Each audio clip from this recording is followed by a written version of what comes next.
నమస్తే. ప్రస్తుతం మనతో పాటు సీనియర్ జర్నలిస్ట్ భరద్వాజ్ గారు ఉన్నారు. ఆయనతో మాట్లాడదాం. నమస్తే సార్. నమస్తే.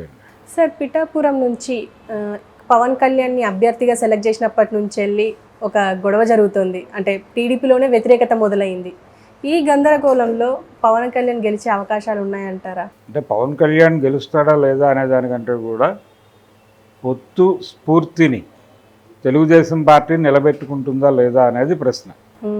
అంటే ఈ నియోజకవర్గాన్ని పవన్ కళ్యాణ్కి కేటాయించాలి అని నిర్ణయం తీసుకున్న తర్వాత తెలుగుదేశం శ్రేణులు మొత్తంగా కూడా పవన్ కళ్యాణ్ వెనకాల మోహరించాలి, నిలబడాలి.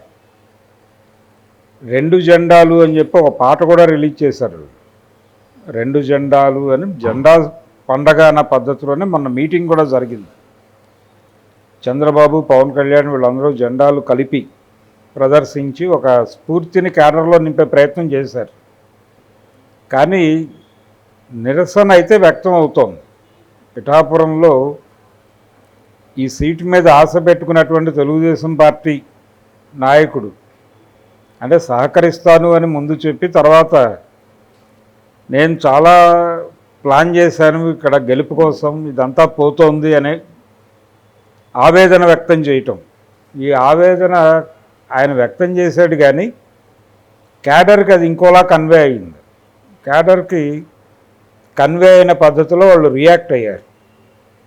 నాయకులు కార్యకర్తల ద్వారానే మాట్లాడతారు, దేవుళ్ళు భక్తుల ద్వారా మాట్లాడతారు, అట్లా హీరోలు అభిమానుల ద్వారా మాట్లాడతారు.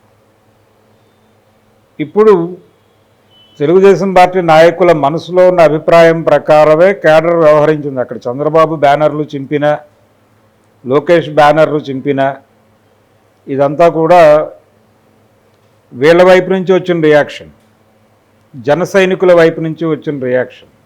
ఈ రియాక్షన్ రావడానికి అట్నుంచి అగ్గి వేశారు వాళ్ళు.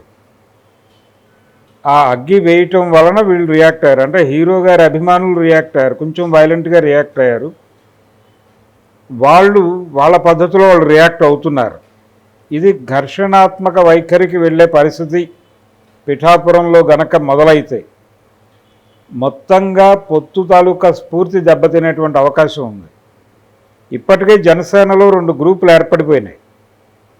ఈయన అంటే పవన్ కళ్యాణ్ చాలా ఎక్కువగా సరెండర్ అవుతున్నాడు అనే అభిప్రాయంతో ఒక సెట్ ఆఫ్ పీపుల్ న్యూట్రల్గా ఉండిపోయారు. ఇప్పుడు ఓపెన్ అవ్వట్లేదు, వాళ్ళు మాట్లాడటం లేదు. ఏదో జరగబోతోంది, జనసేనలో స్ప్లిట్ వచ్చింది అనేది కనిపిస్తోంది. అంటే బయట నుంచి కూడా రకరకాల ప్రయత్నాలు జరిగినాయి. హర్రామ్ జోగాయ్ లాంటి వాళ్ళు మరీ 24గా ఇప్పుడు మరీ 18కి తోసేస్తారా, బీజేపీకి ఇచ్చే సీట్లు కూడా ఇక్కడి నుంచి తీసుకుని ఇస్తారా, ఇలా రకరకాల పద్ధతుల్లో వాళ్ళు వ్యాఖ్యానాలు చేశారు. రేపు ముద్రగడ పద్మనాభం ఇంకొంచెం అగ్రెసివ్గా మాట్లాడతాడు. ఆయన వైఎస్ఆర్సీపీ తీర్థం తీసేసుకున్నాడు, అయిపోయింది. ఇప్పుడు ఆయన ఆ ప్రాంతాల్లో పర్యటించే ప్రోగ్రాం ఉంది ఆయనకి. ఆ పర్యటనలో కూడా ఆయన ఈ పొత్తు తాలూకా స్ఫూర్తిని దెబ్బకొట్టే ప్రయత్నమే చేస్తాడు. అంటే జనసేన పార్టీలో ఎంతమందిని న్యూట్రల్ చేయగలము అనే దాని మీదే వ్యూహం నడుస్తోంది. ఒక రకంగా జగన్మోహన్ రెడ్డి వ్యూహం వర్కౌట్ అవుతోంది అనిపిస్తుంది ఈ మొత్తం వ్యవహారం చూస్తుంటే. అంటే బీజేపీతో తెలుగుదేశం పార్టీ పొత్తు పెట్టుకోవటం కూడా జగన్మోహన్ రెడ్డికి ఇష్టమే. ఇది బాగానే జరిగింది అనుకుంటున్నాడు ఆయన. అంటే ఒక రకంగా చంద్రబాబుని బీజేపీకి ఇరికించింది జగన్మోహన్ రెడ్డి. అంటే ఎందుకు చంద్రబాబు నాయుడు ఇంత ఈగర్గా బీజేపీతో కలవడానికి ఉత్సాహపడ్డాడు అంటే ఆయన మీద పెట్టిన కేసులే. ఈ కేసులు పెట్టడం, అరెస్ట్ చేయడం ద్వారా ఆయన్ని కార్నర్కి నెట్టాడు ఇతను జగన్మోహన్ రెడ్డి. ఆ కార్నర్కి నెట్టడం వల్లనే పవన్ కళ్యాణ్తో పొత్తు ఒప్పుకోవాల్సి వచ్చింది. పవన్ కళ్యాణ్తో పొత్తు ఒప్పుకున్నప్పుడే బీజేపీతో పొత్తుకు కూడా అంగీకరించాడు ఆయన. అప్పటి వరకు ఆయన బుర్రలో వేరే ఆలోచన ఉండేది, ఇండియా కూటమి వైపు కొంచెం చూసేవాడు. పవన్ కళ్యాణ్ ఎప్పుడైతే ఎంటర్ అయ్యాడో ఇండియా కూటమి చంద్రబాబు గురించి మాట్లాడటం మానేసింది. ఆయన అరెస్ట్ అయ్యి జైల్లో ఉన్నప్పుడు ఖండనలు ఆపేశారు వాళ్ళు. కాంగ్రెస్ పార్టీ కూడా ఖండించబోయి ఆగిపోయింది. ఈ పడవ వేరే రేవులో లాంచ్ అవబోతోంది అనే ఉద్దేశంతో. అంటే పవన్ కళ్యాణ్ వెళ్ళి చంద్రబాబు బ్రెయిన్ వాష్ చేశాడు అనేది అందరికీ అర్థమైపోయిన విషయం. కాబట్టి పవన్ కళ్యాణ్ మీద ఇంటర్నల్గా లోకేష్ కోపం ఉంది. ఈ సీన్ రప్చర్ కావటంలో కొంత జగన్మోహన్ రెడ్డి పాత్ర ఉంది, పవన్ కళ్యాణ్ పాత్ర కూడా ఉంది అనేది లోకేష్ ఫీలింగ్. దాంతోపాటు చంద్రబాబు కూడా, చంద్రబాబు అసెంబ్లీలోకి పవన్ కళ్యాణ్ని ప్రవేశపెట్టకుండా ఢిల్లీ పంపించేస్తే అలా ఉంటుంది, కొంత ఇక్కడ ఇబ్బంది లేకుండా ఉంటుంది అనేది ఆయన ఆలోచన. లోపలికి వస్తే ఆయనకు ఉప ముఖ్యమంత్రి పదవి ఇవ్వాలి, తర్వాత ఆయన చాలా డిమాండ్లు పెడతాడు, ఆ డిమాండ్లకి అంగీకరిస్తూ ఉండాలి. కొంత ఆల్రెడీ బీజేపీ కూడా ఉంటుంది రేపు ఎలాగూ క్యాబినెట్లో. జనసేన నుంచి ఒకళ్ళిద్దరిని తీసుకోవడం వేరు, కానీ నేరుగా పవన్ కళ్యాణ్ ఉప ముఖ్యమంత్రిగా తీసుకోవడం వేరు. అందుకని పిఠాపురంలో ఆయన్ని నిలబెట్టి, ఆయన ఎలాగూ పెద్దలు అంటే బీజేపీ వాళ్ళనే ఆయన ఉద్దేశం. పవన్ కళ్యాణ్ ఆయన ఎంపీగా కూడా పోటీ చేస్తాడు, ఎంపీగా పోటీ చేస్తూ అసెంబ్లీకి కూడా పోటీ చేస్తాడు, ఎమ్మెల్యేగా ఎంపీగా రెండూ గెలవాలనేది ఆయన ప్రోగ్రాం.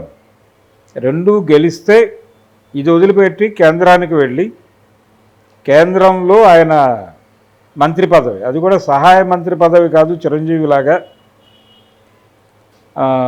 ఇండిపెండెంట్ పోర్ట్ఫోలియో తీసుకోవటం అనే ఆలోచనతో ఉన్నాడు పవన్ కళ్యాణ్ అనేది వాళ్ళు మాట్లాడుతున్నారు. జనసేన క్యాడర్ నుంచి వినిపిస్తున్న మాటే అది. దానికి వాళ్ళు నియోజకవర్గాలు వెతుకుతున్నారు, కాకినాడ బెటర్ అవుతుందా, మచిలీపట్నం బెటర్ అవుతుందా అనేది. కాకినాడే ఫైనల్ కావచ్చు అనే మాట వినిపిస్తోంది. బీజేపీ వాళ్ళు అడ్డుపడకపోతే అది జరుగుతుంది. బీజేపీ వాళ్ళకి కావాల్సింది ఎంపీలు మాత్రమే, 25 ఎంపీలు టోటల్గా వాళ్ళ కంట్రోల్లో ఉండాలి. దానికోసం ఏం చేయడానికైనా వాళ్ళు సిద్ధంగా ఉన్నారు. పవన్ కళ్యాణ్ నిలబడి గెలుస్తానంటే వాళ్ళకి మంచిదే, వాళ్ళ మనిషే కాబట్టి ఇబ్బంది లేదు. అందుకని కాకినాడ నుంచి పోటీ చేసే ఛాన్సెసే ఉన్నాయి. మచిలీపట్నం కన్వీనియంట్ అనుకుంటున్నారు, కానీ కొన్ని ఇబ్బందులు ఉన్నాయి. అంటే అక్కడ కాపు ఓటర్లు టోటల్గా పవన్ కళ్యాణ్ వైపు లేరు. అక్కడ ఆల్రెడీ వైసీపీ కొంత స్ప్లిట్ చేసింది వాళ్ళ ఓట్లు. అందుకని అదే నియోజకవర్గంలో, అంటే మచిలీపట్నం నియోజకవర్గంలోనే గన్నవరం సెగ్మెంట్ కూడా ఉంది. గన్నవరం, గుడివాడ ఈ సెగ్మెంట్స్ ఉన్నాయి. అక్కడ కమ్మ ఓట్ బ్యాంక్ బాగుంది. ఈ కమ్మ ఓట్ బ్యాంక్ ఆధారంతో పవన్ కళ్యాణ్ గెలుస్తాడు అనేది ఒక హోప్ ఉంది వాళ్ళకి. కాబట్టి మచిలీపట్నం కంటే కూడా కాకినాడే సేఫ్ అనే మూడ్లో ఉన్నారు. కాకినాడ నుంచి ఒకవేళ కంటెస్ట్ చేసి గెలిస్తే ఢిల్లీ వెళ్ళిపోతాడు పవన్ కళ్యాణ్ అనే ప్రచారం కూడా తెలుగుదేశం పార్టీ వైపు నుంచి జరుగుతోంది. జనసేన వాళ్ళు మాట్లాడట్లేదు. జనసేన వాళ్ళు అసెంబ్లీకి వెళ్ళాలనే మూడ్లోనే ఉన్నారు. పవన్ కళ్యాణ్ కూడా అదే మాట్లాడుతున్నాడు, అసెంబ్లీకే వెడతాను అని. పెద్దల మీద భారం వేయటము అంటేనే ఆయన మనసులో ఇష్టం లేదని. కానీ ఆయన్ని ఏదో రకంగా ఢిల్లీ పంపించేసి అసెంబ్లీలో ఆయన గొడవ లేకుండా చూసుకోవాలి అని చంద్రబాబు అనుకుంటున్నాడు అనేది కూడా వినిపిస్తున్న మాట. ఇక్కడ జనసేన వాళ్ళని రెచ్చగొట్టడం, తెలుగుదేశం వైపు నుంచి రెచ్చగొట్టే ప్రయత్నం పిఠాపురంలో జరగటం వెనకాల కూడా ఈ ఆలోచన ఉండొచ్చు. నిజానికి తెలుగుదేశం పార్టీ కింది స్థాయి కార్యకర్తల్ని పవన్ కళ్యాణ్ అట్రాక్ట్ చేయగలిగాడు. అంటే కష్ట సమయంలో పార్టీకి అండగా నిలబడిన నాయకుడిగా అతన్ని తెలుగుదేశం పార్టీలో కింది శ్రేణి కార్యకర్తలు రిసీవ్ చేసుకున్నారు. కాకపోతే ఆయన వారాహి యాత్ర సీరియస్గా చేయకపోవడం అనేది ఒక లోపం. ఈ రోజుకే ఆయన బయటకు తీయట్లేదు, రేపు ఎన్నికల ప్రచారంలో అయినా బయటకు తీస్తాడేమో వారాహిని చూడాలి. ఇది టోటల్గా అంటే పొత్తు పెట్టుకున్నారు కానీ ఎవరి గందరగోళం వాళ్ళకుంది, ఎవరి అంచనాలు వాళ్ళకున్నాయి, ఎవరి గెలుపుల మీద వాళ్ళ ఆశలు వాళ్ళకున్నాయి. ఇవి బయటపడుతున్నాయి. ఇప్పుడు ఒక్కొక్క చోట ఒక్కొక్క పద్ధతిలో బయటపడుతున్నాయి. ఈ రియాక్షన్స్ని కంట్రోల్ చేసుకునే ప్రయత్నం ఎలాగూ చేస్తారు. చేసి పిఠాపురం నుంచి పోటీ చేస్తాడు ఆయన ఎమ్మెల్యేగా. కానీ పార్లమెంటుకి పంపించేస్తారా, అసెంబ్లీలోకి రాణిస్తారా అనేది మాత్రమే కీలకం. పిఠాపురం నుంచి పోటీ చేయడం చేస్తాడు. తెలుగుదేశం వాళ్ళు ఈ రోజున జరుగుతున్న గొడవలు 2-3 రోజుల్లో సద్దుమణుగుతాయి. తెలుగుదేశం నుంచి నెగిటివ్ కామెంట్స్ రాకుండా ఉంటే వీళ్ళు బ్యానర్లు చింపరు. కాబట్టి కూర్చోబెట్టి మాట్లాడి కొంత సమన్వయం చేసే ప్రయత్నం చేస్తారు. నిజానికి ఒక సమన్వయ కమిటీ వేయాలని అనుకున్నారు. 2 పార్టీల నాయకులతోనూ అన్ని జిల్లాల్లోనూ ఒక సమన్వయ కమిటీ వేసి ఆ సమన్వయ కమిటీ ఆధ్వర్యంలో ప్రచారం కానీ ఎన్నికల సరళి మొత్తం కూడా సమన్వయ కమిటీల ఆధ్వర్యంలో జరగాలని పవన్ కళ్యాణ్ ప్రతిపాదించాడు. అది జరుగుతుంది అలాగే. కాబట్టి ఈ రోజు జరిగిన గొడవలు రిపీట్ అవుతాయని అనుకోనక్కర్లేదు. Okay sir, thank you. Thank you.